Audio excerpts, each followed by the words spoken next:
Hi, everybody, and welcome to Watercolor in the Scripture with Pam.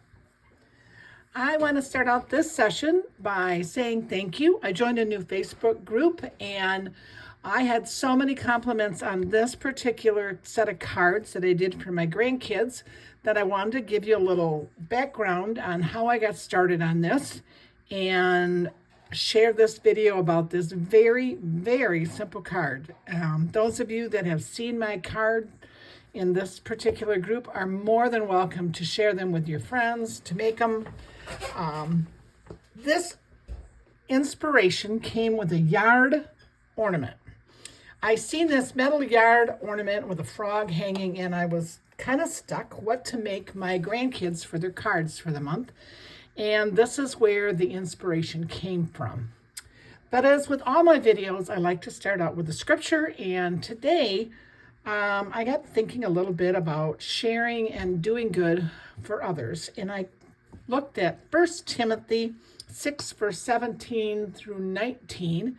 And the recap of the verse says, "Command them to do good, to be rich in good deeds, and to be generous and willing to share."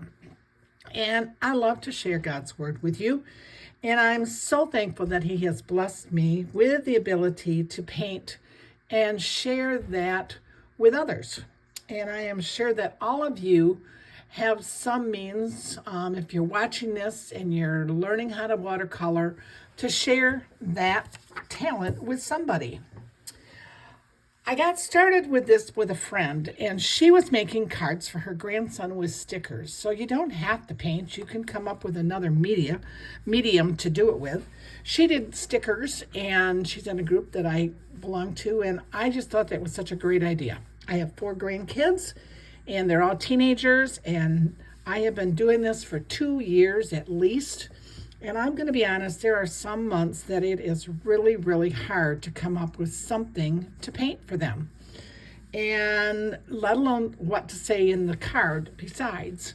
2025, my decision was to give them a promise from God. I did a calendar with the promises of God and thought, wow, why don't I send them one every month along with a note of encouragement? It might be something that one of them called me and told me about. It might be a event that I went to in their life. Might just be something that happened in school that I heard about. But I usually just try to bring something like that into the card along with the verse. So to do this, someone was asking me how I make my cards. Well, I'll tell you, I use Master Touch paper. And this is the paper. It's 18 by 12, and I cut my cards all out of that. You can use whichever kind of watercolor paper you like. I make cards in 3 ways at least. This is the one I use most of the time for my grandkids, and I started it because it was a scrap. But then I learned that I could cut all different sizes, and so I'll take that large paper, and I have envelopes, and I'll give you a little showing of what I do. This is my large card. It's 5 by 7, and I will cut my paper on this one 4 by 5.5, and then it will go on the card. This is another set of cards I bought. They're all colored. I got pastel, I got bright colors, just happen to have this black one sitting in here. And again, I will cut the pages to fit on here without any pictures underneath, any paper underneath. And then I have the small ones for the kids that I do either this particular one that fits in the envelope, or I do another one, this is next month's, where I use cardstock, like 65, I think it's 65 pounds cardstock. I buy it. I cut it again. It's 7 by 4 3/4. And then I have scratch paper from making my big cards left over that fits on top of the card, and then the extra pieces of watercolor that I cut that fit as well. So them are the sizes I cut, and I keep them in these envelopes. So here's all my 7 by 4 3/4 that we're going to do today. I'm going to make that same one I had showed you earlier, my frog. And I'll take this 7 by 4 3/4. We'll fold it in half. And from there, I've got my card and it's ready to go. Okay. Then I'll write into it later. This is probably one of the simplest anybody could make this card. In fact, if you like to make something fun with your kids or grandkids, this is a simple card. One of the things I started doing with these cards was practicing different leaves, different flowers, different animals, anything that I wanted to play around with without just dumping the card, I could use to give to them. So I'm going to start it with 2 jars of water.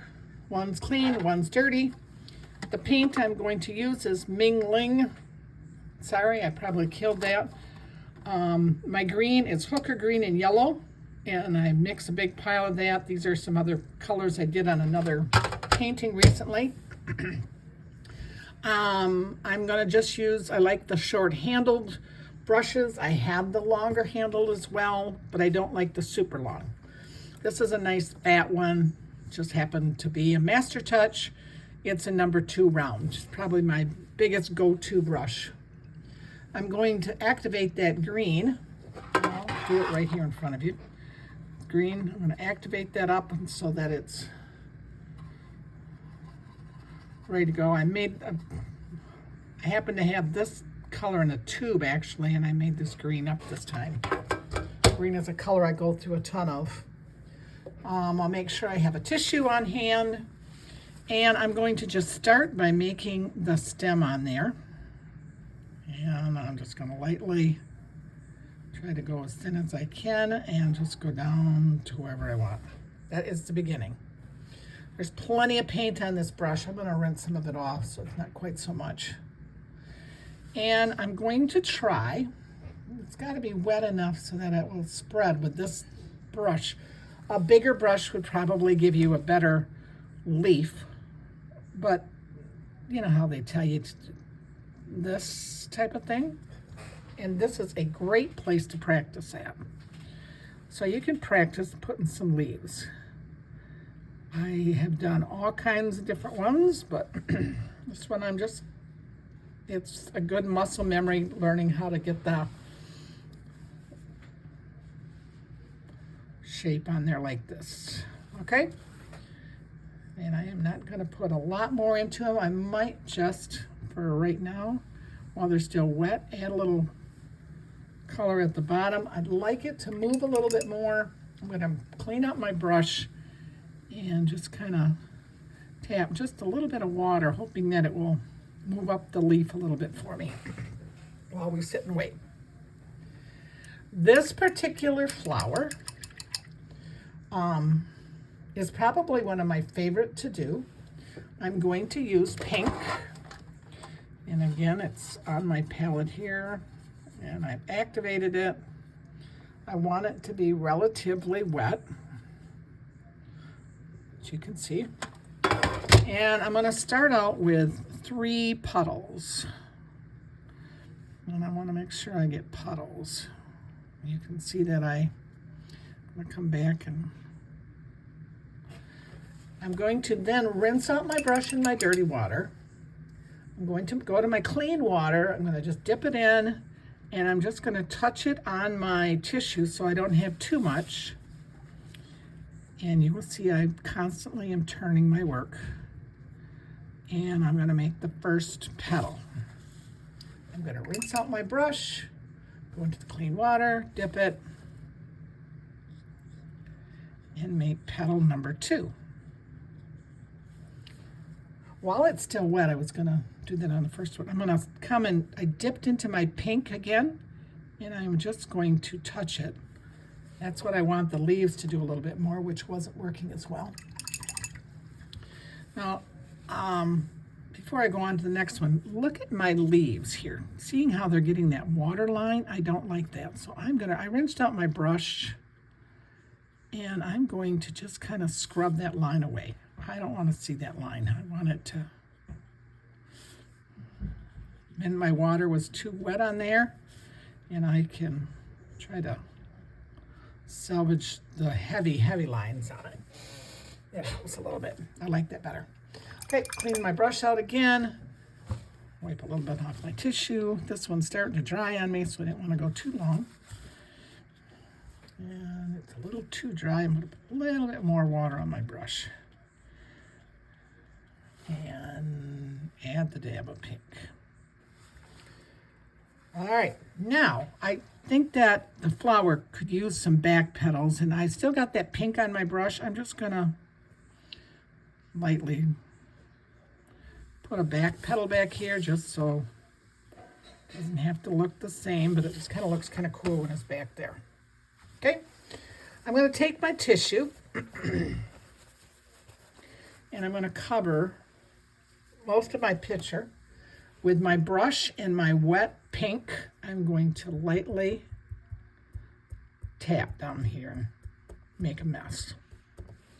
Wherever it goes is where it ends up going. I'm going to come back and wipe this stuff off my desk. And that's fine with me. We don't know where it's going to spill when it goes. So be a little careful not to touch that. We're going to do the sky next. So with the clean water and your brush, we're going to make this wet up here. I'll drop water all over up here. Take your favorite blue that you like and tap it in. I pre-wet my blue and drop it in on this. I'm going to wipe some of that paint off my tissue here, and I'm just going to kind of spread it around in that water to kind of give it a cloudy look. Okay. I might put a little bit down here, though my frog's going to be in there somewhere, but that's okay. He can be over top of the clouds too. I might add just a little bit more water here and just a touch of blue. And I wanted this a little more concentrated so I could show you another technique, and that is by wadding your paper. You can pick up some of that paint and get some of a cloud effect. Okay? So we're going to let that dry. Oops, I'll keep that here. My leaves should be pretty good, and I'm going to go with a liner brush at this point and kind of almost straight hooker green out of my palette. And I'm going to basically add just a little color and connect it to the stem. That one got off a little bit more than I like. But I just want to connect the leaves. I want to then take that darker color and kind of put it around on this stem in a kind of a loose, fun way so it doesn't look so staggered, and maybe a little bit down here so that it looks like my flower is attached to something.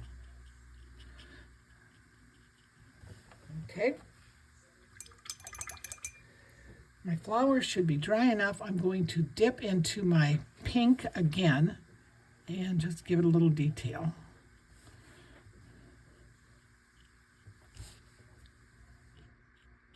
Just to give it a little character. Clean your brush again. You can go back in. I should have done this when I had my green earlier. And I'm going to give my leaves some stems. All right, so that part is done. Now to, oh, we forgot up grass. While your green is still there, sorry.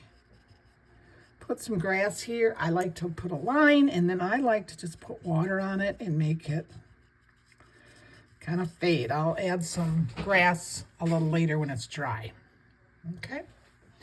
For my frog, I'm going to go to more of a yellow-green.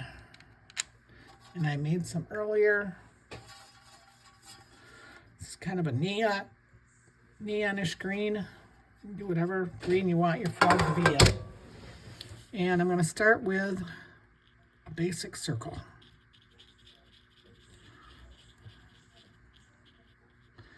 And really should have switched back to my bigger brush,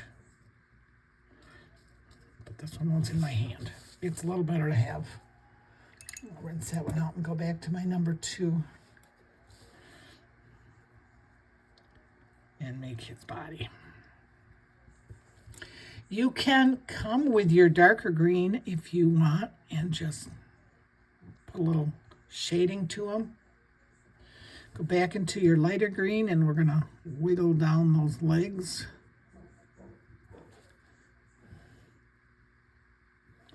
Might even take that darker green and here and there kind of give them some shade. Rinse off your brush if you went into the darker green first, afterwards, so that we can do your eyes.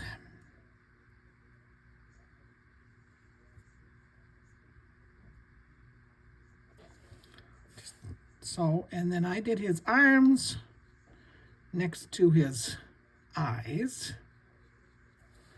And again, I went back into the darker, add a little bit of color along there for shading. I forgot his feet. Back into my lighter color here and gave him some feet. I kind of went back into my darker to just add a little color to him. It's got to dry a little bit for us. So while he's drying, I'm going to do my grass. And I went back into the darker again. And just put little checks here and there. You want to go with that. That's the real dark. You might want to go with a little lighter. That one got too heavy. If in doubt, you take your tissue and you dab it up. Okay. I think we got all the details except the rest of the frog. And a lot of people don't go straight black on him. I'm going straight black. And he's going to get his mouth, and you can see he's not dry. So I'm going to pause a second and dry this picture so we can do them right. I'll be right back. I dry with a hair dryer. Don't go right next to your paper, but you can dry them off that way. So now we went back into my black here again and try to fix that little mouth that went all over the place. Remember, this is just a fun card for kids. They're not going to super judge you on this. I'm going to make his eyes. I prefer to have more white. And I didn't do the white first. I should have, but we didn't. Maybe take some black and give him some spots. Both sides of his arms, maybe a spot on his belly. A couple spots on his belly. Some places on his leg. Maybe a little one on his foot. Just to make him look like a frog. I believe his eyes should have white. So again, this is not going to be dry. And I'm going to use a white paint. Now you could also use, I've used a white gel. I find my white gel pen doesn't always, we're going to give it a shot just to see. I want to go around. It went better than I thought. Sometimes it's better to have done the white before we did the black on this particular project. But this white pen, I wanted his eyes back there white, and I apologize. That's what he should have been. Should look more like that one. So when he dries, I'll be able to go back in here and fix that eye up a little bit better. Key is sign your work. Oops. Got a pen that doesn't write.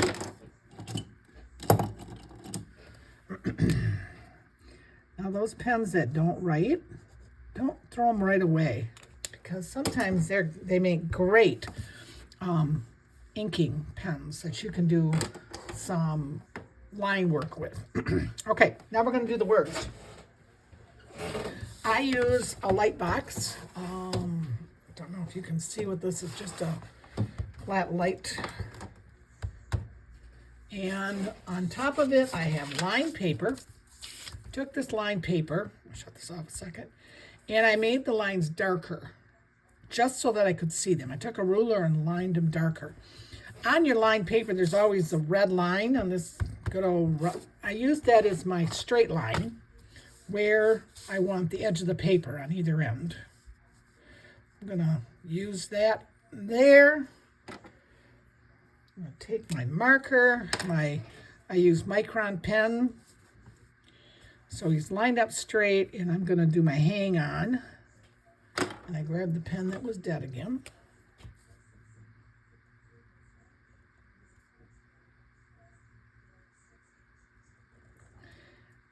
I don't always talk when I write, so you know. Hang on. Shut that off. I'm going to go back with my marker, and I call that sheeting in a way, but I could make it a little nicer marked that way. And I really want his eye in the middle to have more white. So we'll see if we can get it.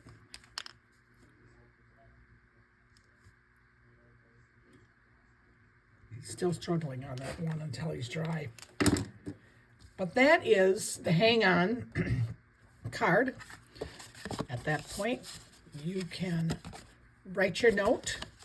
I buy the envelopes, just so you know. I happened this time to buy these. I actually bought, this is a larger size. I bought the same one in a smaller size. This is the 4 by 5.5. I think I got 3 by 4 envelopes as well. I bought both sides. So I can just put my cut paper in there. Okay. Like I said, you can also take your scrap, cut with colored paper, and this is cardstock. You can do it that way, or you can do this one. And that is our simple card to send our grandkids. And like I said, it's a great way to practice your leaves, great way to practice your flowers, and they will appreciate the fun, cute note that you send them. Have fun sending out your cards, and let me know if you've got any questions. Have a great day. Thank you.